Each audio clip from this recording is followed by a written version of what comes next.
LDR, suatu hubungan yang sudah sering kita dengar, yaitu hubungan jarak jauh, entah untuk jangka waktu yang lama ataupun temporary. Di zaman globalisasi dan tuntutan kehidupan yang harus dipenuhi, ternyata banyak sekali keluarga Kristen yang mengalami hubungan LDR, baik antara pasutri atau anak dan orang tua. Hal ini terjadi karena kondisi dan situasi yang harus dijalani oleh sebuah keluarga, baik mengenai masalah karir, tugas, pendidikan, dan banyak faktor lainnya. Padahal, dalam sebuah hubungan kontak fisik dan komunikasi yang instan setiap hari adalah suatu poin yang penting dalam pernikahan ataupun keluarga. Demikian juga dengan anak yang jauh dari orang tuanya karena menempuh pendidikan atau karirnya, tentunya keberadaan dan dukungan orang tua atau keluarganya secara langsung bagi seorang anak sangat penting sebagai kekuatan dan tameng dalam menghadapi tantangan hidup ataupun masalah yang akan dihadapi. Menurut survei, hubungan LDR banyak yang gagal, terutama jika LDR terjadi antara pasutri. Tapi, ada juga yang berhasil menjalankan LDR dengan status pernikahan keluarga yang baik-baik saja. Halo Bapak, Ibu, Kakak. Kami senang sekali untuk dapat bisa bertemu dengan Bapak, Ibu, dan Kakak. Sebelum kita mulai acaranya, kita berdoa dulu. Yuk kita satu dalam doa.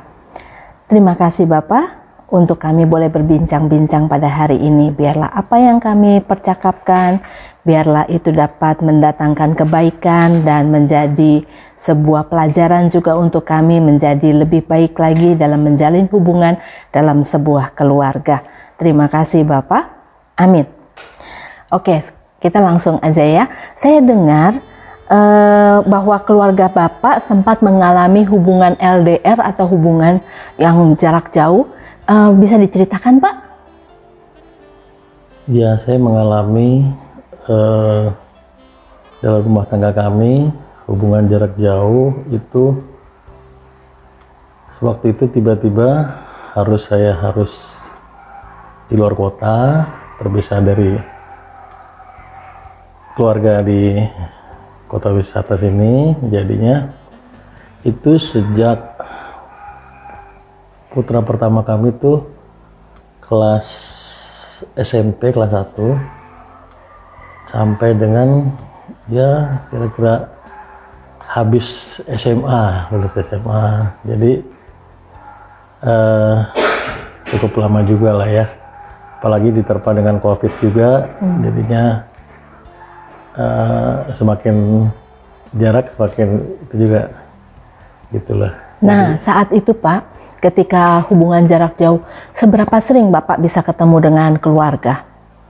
Waktu awal-awal kami berpisah itu, LDR ini masih bisa ditempuh, kumpul ya paling seminggu sekali, 2 minggu sekali, apa sebulan sekali gitu.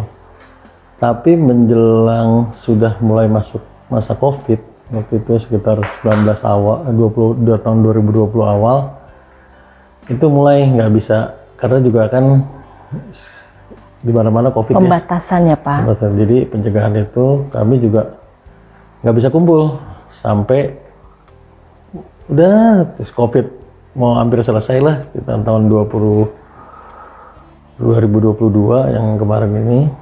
Nah, kemudian juga kan kita hanya bisa lewat karena adanya teknologi karena gitu, jadi bisa video call gitu kayak apa gitu. Jadi apapun seperti itu. Kalau tatap muka ya nggak tahu, tiba-tiba anak-anak datang dan tiba-tiba udah tinggi besar gitu kan. Jadi kan juga yang kita nggak kira tuh anak-anak tuh kok makin tinggi makin besar ya. Dari di SD itu pertumbuhan badannya kan nggak berapa, begitu SMP ke SMA kan wah langsung gitu udah jadi remaja dewasa dia gitu. Anak-anak juga yang dulu yang nomor 2 dulu masih SD kelas 2 ya, Rangga ya, kelas 2 ya, terus tiba-tiba udah bisa udah jadi gadis kecil gitu loh. Jadi kan juga Oh saya iya, juga gitu. nah itu waktu dia sekarang kan lagi sekolah ya? Nah gimana tuh perasaan Bapak sama Ibu ketika mengantar putri Bapak untuk sekolah ke luar negeri? Ya, pertama saya juga kan gini ya, tetap ya kita juga nggak boleh egois keluarga gitu ya. Anak punya kemauan, punya niatan gitu. Saya awalnya juga, Dek kamu coba aja tes di sini gitu. Ternyata dia lolos, dia lolos seleksi 1, seleksi 2 sampai secara nasional dia lolos gitu, nasional dan terkirim gitu ya. Nah, memang dilemanya gini, kita ragu anak kita mampu apa enggak gitu kan, mampu apa enggak gitu. Tapi seiringan jalan, karena kita dari kecil ya, kita udah menerapkan aturan supaya kamu takut akan Tuhan. Jadi on the track lah, on the track, takut akan Tuhan, supaya dia bisa melihat di luar keluarga kami seperti apa, kehidupan di luar kami, begitu. Kamu bisa lihat, tapi kamu, dan saya yakin juga saya sudah menanamkan apa yang sudah kita ajarkan dalam lingkungan keluarga, dalam lingkungan bergereja, pelayanan kepada sesamanya gitu, putra-putri kami ini, supaya menjadi saluran berkat bagi banyak orang. Iya. Jadi selain kami juga keluarga yang diberkati, juga harus berbagi berkat kepada orang gitu. Doa kami tiap pagi adalah doa Bapa kami yang sangat sempurna itu melengkapi semuanya gitu loh. Jadi semuanya sudah terpenuhi di situ. Gitulah Bu. Iya. Nah kalau sebagai ibu gimana rasanya ketika putri paling kecil lagi, gimana Ibu? Ya memang awalnya ada perasaan, aduh anak cewek ya keluar dari rumah gitu, ini gimana. Cuman memang saya lihat dianya sendiri sudah niat kuat ya, dan untuk belajar ya, seperti kalian Bapak, kita udah mengajarkan lah ya segala jadi anak takut akan Tuhan. Jadi saya rasa dia bisa sih, cuman memang ada perasaan sedih aja gitu. Cuman kami ya mendukung lah gitu. Iya. Kakak gimana biasanya sama-sama adik, sekarang adiknya lagi pergi nih, gimana Kak? Ya pastinya ada merasa kangen lah. Kan biasa di rumah ada teman ngobrol yang sepantaran. Sekarang ini kan nggak ada. Jadinya ya tentu ada rasa kehilangan lah. Tapi di satu sisi ya kami memahami gitu, karena apa tujuan dia ke luar negeri untuk pendidikan dan eksplorasi hal-hal yang baik untuk dia sendiri, dan kami sangat mendukung, dan terutama aku secara pribadi sangat mendukung dia sebagai kakak. Sampai saat ini ya merasa kehilangan, tapi tentunya berpengharapan bahwa adik kami baik-baik saja dan dia tetap on the track lah, sesuai dengan apa yang udah diajarkan oleh keluarga kami di lingkungan gereja, lingkungan sosial kami. Iya, baik. Balik lagi nih ke hubungan antara waktu kemarin LDR itu ya Pak. Nah ketika ada nggak saat-saat dimana Bapak merasakan butuh sekali ada anak, ada ibu yang untuk mendampingi Bapak, bisa diceritakan Pak? Ya memang benar, secara manusiawi sih kita namanya berkeluarga ya, pisah keluarga gitu, ya pasti ada rindu lah, karena ada kasih lah di situ kan. Ya anak-anak itu ternyata anak-anak itu nggak perlu kita ajari gimana-gimana, tapi karena sudah hidup dalam penuh kasih, dia mengasihi kami gitu sebagai orang tua gitu loh. Jadi dia mengunjungi saya, itu saya pikir itu suatu pelajaran buat putra-putri kami mengasihi orang tua, salah satu wujudnya gitu ya, mengasihi itu walaupun jarak jauh, tapi mereka berusaha, udah weekend aku mau ketemu Bapak gitu. Ya yang ngalah ya ibunya, jadinya kan mau nggak mau nggak mesti nganterin gitu loh. Nganterin putra-putri kami. Jadi ya di awal-awal pertama begitulah, ya ada tempo seminggu, 2 minggu, nah terus sebulan, nah terus kemudian kena COVID itu ya sama sekali berapa tahun tuh nggak pernah kumpul lah, nggak gitu kumpul. Jadi tatap muka aja, jadi tatap apa? Video call atau apa. Jadi misalnya perhatian ke anak juga gitu. Saya juga misalnya waktu pertama kali itu saya kepikiran gimana ya putra kami ini mau belajarnya. Dulu kan kalau dia ada pelajaran atau sekolah bertanya kepada saya gitu soal soal IPA, matematika gitu bisa saya terangin gitu. Tapi waduh, mana lagi sekolah di sekolah penabur kan yang notabene cukup berat juga pelajarannya gitu loh. Nah, kalau misalnya cukup cepat lah apa yang pelajarannya itu. Nah, saya awal-awal sih video call nerangin begitu, tapi kalau dia pelajarannya cepat ya saya nggak bisa langsung nerangin langsung kan, karena saya juga lupa inget ya kalau pelajaran itu. Jadi mau nggak mau ya ada solusinya lah dengan cari apa, ada bimbingan gitu, supaya bisa nanya kepada yang bimbingannya, guru bimbingannya gitu loh, yang lebih cepat. Jadi secara psikologis mental Bapak tetap memperhatikan anak-anak ya gitu. Untuk pelajarannya, untuk perkembangan anak-anak ya. Nah kalau untuk Ibu nih, Ibu sendiri untuk menjalani hubungan jarak jauh ini, LDR ini, ada kekhawatiran nggak Bu saat itu? Khawatir ya, adalah sedikit khawatir karena saya berasa, aduh gimana ya, saya harus jadi di rumah juga, jadi ngambil keputusan juga gitu kan. Terus ya itu. Iya, tapi tetap ada kekuatan ya Bu ya. Iya. Nah untuk Kakak nih, gimana Kak? Saat jauh dari papa, terus cuman ada mama sama adik aja. Nah Kakak nih sebagai anak laki-laki pertama, apa rasanya? Ya pastinya tentunya ada rasa baik lagi karena ada kasih di dalam. Ya kami merasa ya, saya merasa ada kehilangan tentunya, terutama figur ayah ya, sebagai figur yang ya kami pandang sebagai anak laki-laki itu panutan, lalu tempat kami bertukar pikiran tentunya, sebagai biasanya sama laki-laki ya lebih match gitu dalam proses tukar pikiran. Dan ya tentunya dengan pengalaman dan pengetahuan yang lebih daripada saya, seharusnya bisa menjadi figur yang cocok untuk saya bertukar pikiran ataupun sharing vision lah. Tapi memang saat itu kendalanya terbatas dari ruang, sehingga minim untuk kami memang berdiskusi secara online, tapi kan tentunya tidak sama ya dengan kalau ketemu langsung gitu. Jadi memang ada kehilangan saat sosok seperti itu. Tapi ya tentunya semua belajar secara sendiri.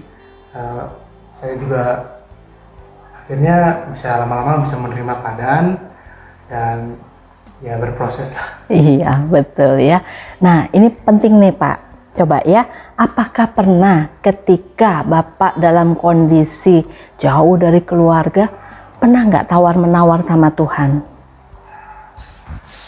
Kalau tawar-menawar dengan Tuhan, saya selalu teringat ini loh, satu ayat di Alkitab ya, yang terambil dari Yeremia 29 ayat 11 sampai dengan 14. Sebab aku ini mengetahui rancangan-rancangan apa yang ada padaku mengenai kamu. Demikianlah firman Tuhan, yaitu rancangan damai sejahtera dan bukan rancangan kecelakaan, untuk memberikan kepadamu hari depan yang penuh harapan. Dan apabila kamu berseru dan datang untuk berdoa kepadaku, maka aku akan mendengarkan kamu. Apabila kamu mencari aku, kamu akan menemukan aku. Apabila kamu menanyakan aku dengan segenap hati, aku akan memberi kamu menemukan aku Demikianlah firman Tuhan. Dan aku akan memulihkan keadaanmu dan akan mengumpulkan kamu dari antara segala bangsa dan dari segala tempat kemana kamu telah kucerai-beraikan. Demikianlah firman Tuhan. Dan aku akan mengembalikan kamu ke tempat yang dari mana aku telah membuang kamu. Jadi dari situ saya berpikir gini, memang kita kan ingat ya janji nikah kita tuh di hadapan Tuhan waktu kita nikah ya di gereja. Jadi walaupun susah senang. Dalam suka dan duka, sehat ataupun sakit, tetap kita berpegang teguh pada janji iman kita itu. Walaupun keadaannya saya terpisah, ya saya juga pasti percaya istri saya sebagai tiang doa keluarga ini. Nah, jadi tetap memerankan peranannya masing-masing. Jadi saya harus menjalankan suatu tugas. Nah, ini juga istri saya juga harus juga tugas di keluarga, dan juga ini anak-anak juga mempunyai tugas peran masing-masing. Ya kamu sekolah, ya sekolah. Yang cewek juga gitu, sekolah ya sekolah.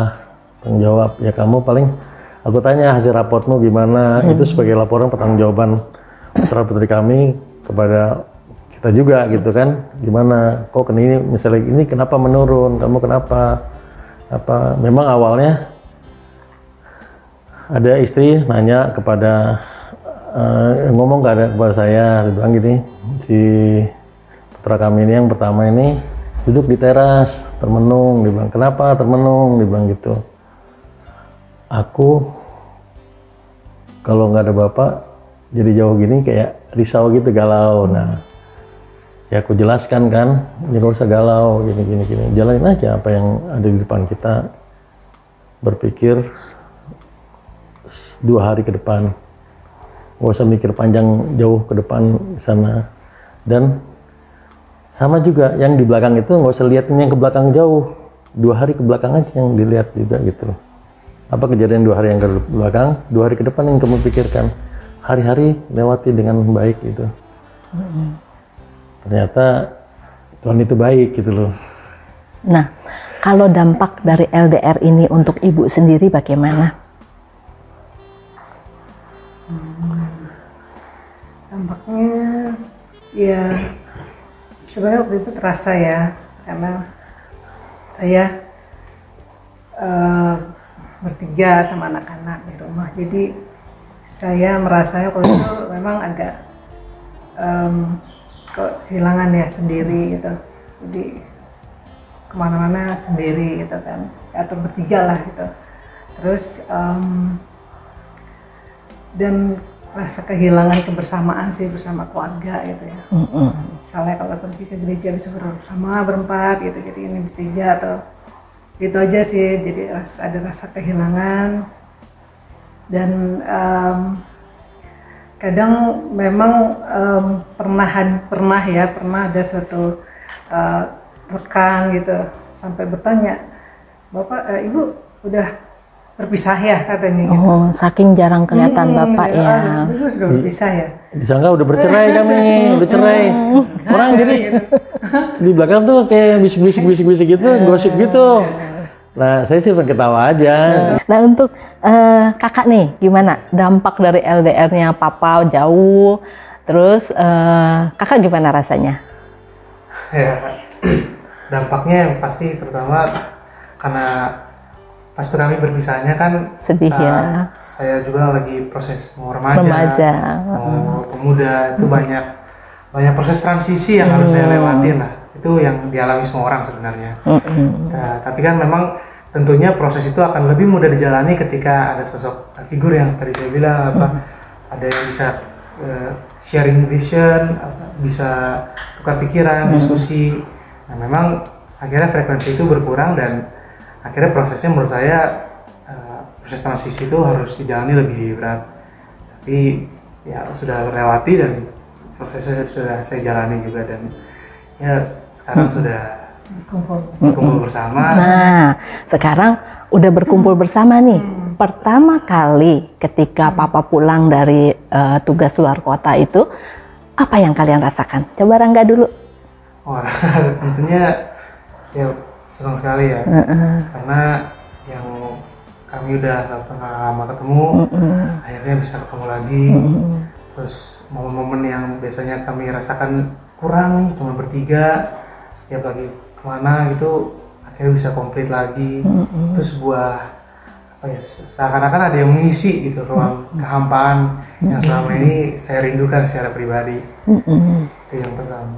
Gimana Ibu? Jadi sekarang ada teman buat berantem lagi? Iya, yang pasti ada teman buat dia berdiskusi ya. Iya. Berdiskusi. Biasanya memang agak terasa sepi nih kalau sudah malam nih ya, anak-anak waktu itu sudah tidur, nah jadi bengong kan, nggak ada, biasanya kan ada teman berdiskusi. Jadi ya puji Tuhan gitu, sekarang udah berkumpul, udah bisa bersama lagi lah. Bapak gimana rasanya? Kumpul. Udah bisa bareng-bareng lagi sama anak-anak. Yang jelas kita bisa ibadah bareng Ya, keluarga. Itu emang saya cita-citakan sewaktu saya masih bujangan, pengen punya keluarga, bisa ibadah bareng gitu loh. Jadi gimana kita udah bisa bareng lagi keluarga ibadah, walaupun kalau pas ibadah anak-anak ya yang satu di remaja, satu dewasa, tapi saya pikir sebulan sekali harus kumpul ibadah bersama lah di kebaktian umum gitulah. Memang pas setelah kita kumpul ini, awalnya si Rangga kan udah lulus SMA tuh, mau kuliah. Saya deg-degan juga tuh. Aduh, kalau dia kuliah keluar kota, kok jadi jauh lagi kita gitu. Saya udah ke rumah, anak keluar kota gitu kan lagi. Ya ternyata ya bisa masuk asrama, tapi asramanya yang bisa juga pulang seminggu sekali atau 2 minggu sekali gitu, atau kita bisa berkunjung ke asramanya bebas itulah, ya seperti itulah. Bapak, bagaimana tips and tricksnya Bapak sekeluarga nih dapat mampu menjaga hubungan keluarga ini? Oh gitu. Nah, jadi misalnya gini lah ya, kita ada hari-hari event-event yang istimewa buat keluarga kita ya. Misalnya tanggal pernikahan kita, terus hari ulang tahun pasangan kita, hari ulang tahun putra-putri kami, itu kan suatu kebahagiaan ya yang datang pada kami. Juga hari-hari perayaan keagamaan kita lah ya, tentu misalnya kayak Natalan, Paskah, atau ya kenaikan Yesus Kristus dan sebagainya lah. Nah, jadi misalnya nih pada saat ulang tahun, pernikahan, ya anak-anak biasanya tuh udah inisiatif tuh, siapkan sesuatu surprise, mungkin dari malamnya, besok paginya kita bangun, ya selalu tuh bangun, kita udah bangun, Pak, gitu, selamat gini ya, selamat ya, gini udah menjalani kehidupan rumah tangga kita segini sekian hari udah dikasih. Nah, biasanya kita tutup dalam doa bersama tuh, walaupun dengan video call. Ya. Demikian juga kalau misalnya yang berulang tahun, misalnya istri berulang tahun, ya biasanya aku bisikin, Kak, Dek, tolong beli kado buat mamamu apalah, gitu-gitu ya. Ya nggak usah yang harus mahal-mahal lah.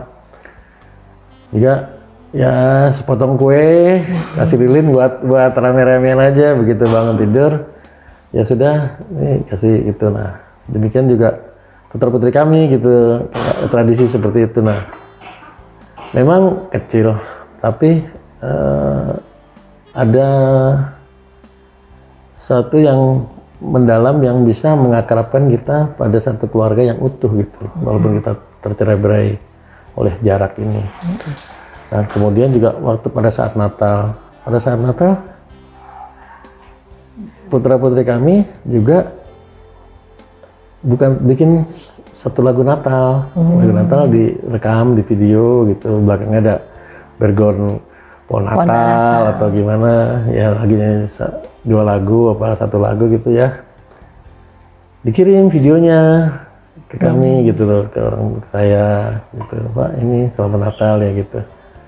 Oh iya, makasih ya kayak gitu. Jadi itu ya sangat berkesan buat saya gitu loh. Terima kasih anak-anakku, aku bilang gitu. Dan itu juga pasti istriku pasti kasih jadi sutradara aja lah itu pasti di belakang itu kan kayak gitu-gitu. Orang gini-gini. Nah biasanya terus istri ngomong kan di video itu, kapan selamat Pak, gini. Itu. Jadi kadang-kadang kerinduan itu ya saya putar-putar video itu gitu loh, video itu gitu. Ya itu sih salah satunya tips and triknya ya. Jadi supaya saling mengasihi, saling mencintai satu sama lain gitu sih. Gitu. Perhatian kecil tapi manis ya Pak ya. Gitu. Iya. Waktunya kita udah habis nih. Saya udah dicolek-colek nih sama sutradara. Nah sebelum menutup pembicaraan kita saat ini, mungkin ada satu kata-kata terakhir, boleh dari Ibu, boleh dari Bapak. Ya, kalau saran saya sih gini ya, hubungan jarak jauh keluarga itu memang kalau dilihat itu berat ya, tapi kalau dijalani ya bisa dilewati gitu dengan kekuatan yang kita peroleh dari Tuhan semata. Jadi kita berharap pada Tuhan semata yang akhirnya awal kita nggak tahu tuh benar nggak sih Tuhan mendampingi kita, memelihara kita hari-hari demi hari, tapi setelah kita lewati gunung di depan kita itu bisa kita lewati.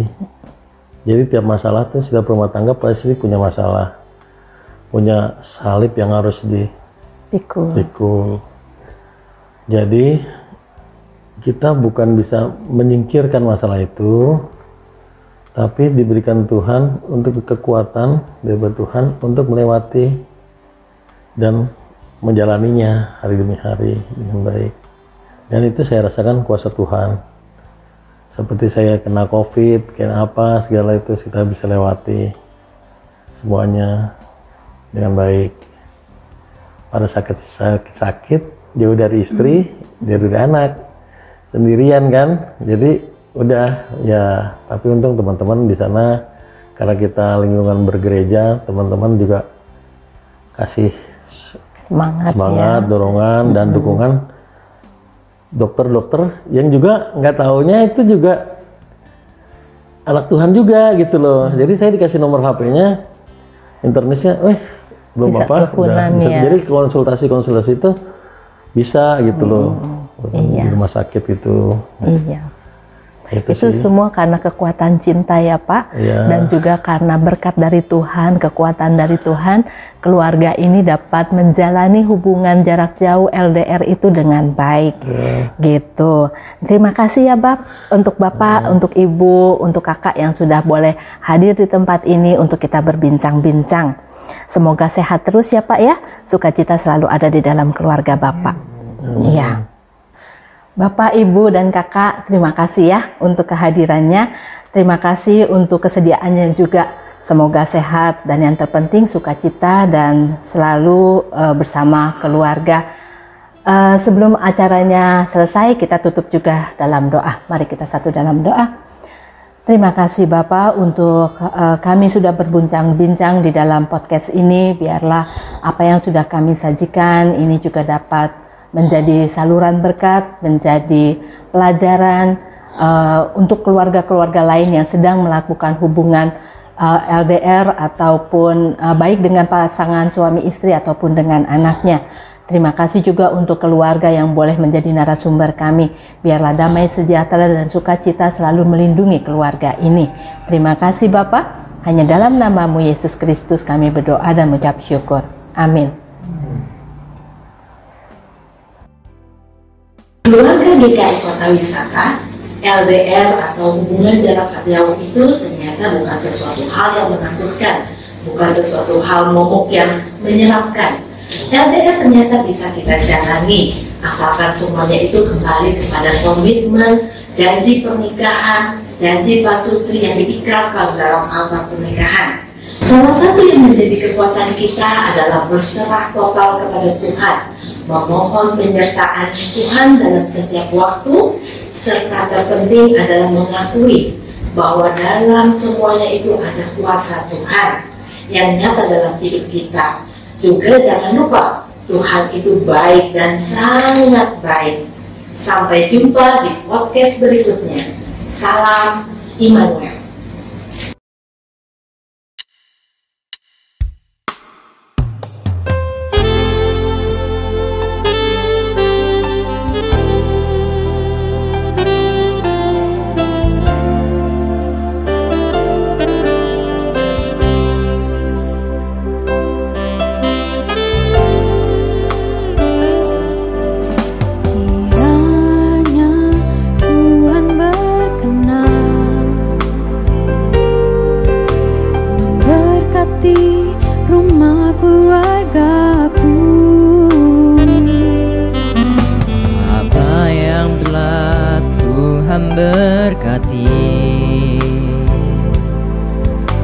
Diberkatilah untuk selamanya. Oh, sebab Tuhan melindungi, Tuhan menyinari dengan wajah-Nya, memberi kasih karunia, damai sejahtera. Tuhan Yesus berkati.